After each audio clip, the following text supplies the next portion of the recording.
पोरे ग, ऐकून अगदी कंटाळा आला तुझं हे वाक्य. सारखं काहीतरी म्हणे, तू आता मोठी झालीस, तुला हे आलं पाहिजे, तुला ते आलं पाहिजे. उद्या सासरे गेल्यावर तुझी सासू म्हणेल, पोरीला काही शिस्तच नाही, आईने तर काही शिकवलंच नाही. मला सांग, सासू अशी का म्हणेल मला?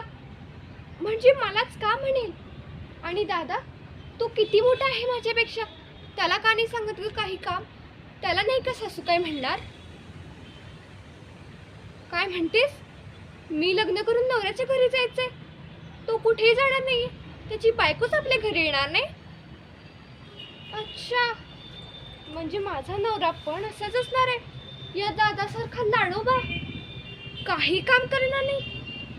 अरे देवा, मग कठीणच आहे, त्याचं पण आणि माझं पण. पण माझे बाबा असे नाहीत ना, करतात की नाही तुला कामात थोडीफार मदत? मग मीही माझ्या नवऱ्याला सांगणार, ए चल मला कामात मदत कर.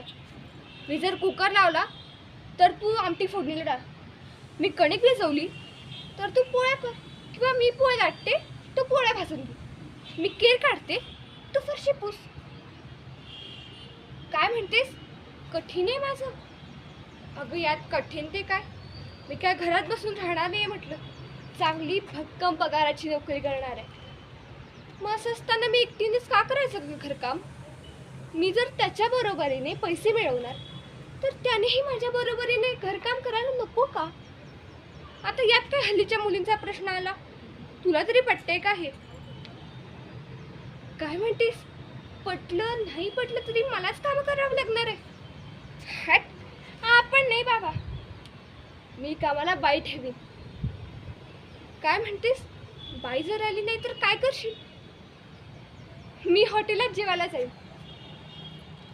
हो ग, पण कधीतरी अशी वेळ येईल ना की बाई पण नसेल, हॉटेल पण बंद असतील, मग सगळं काम मला करायला लागणार. पण लग्नाआधी मी नवऱ्याकडून क्लिअर करून घेणार आहे. बघ बाबा, पटलं तर हो, आहे ही अशी आहे मी. आई, तू पण या दादाचे असे लाड करू नकोस बरं का, त्याला ही काम शिकवून ठेव, नाहीतर त्याला बायको मिळताना कठीणच आहे.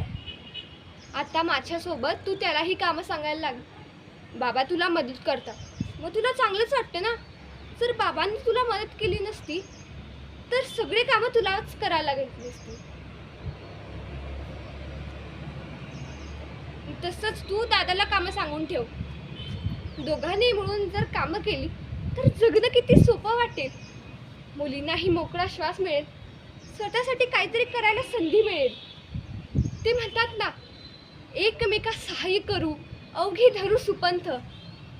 मग पटलं ना, पटायलाच हवाय. स्त्री पुरुष समानता हे नुसतं ओरडून चालणार नाही, तर ते स्वतःपासून सुरुवात करायला हवी.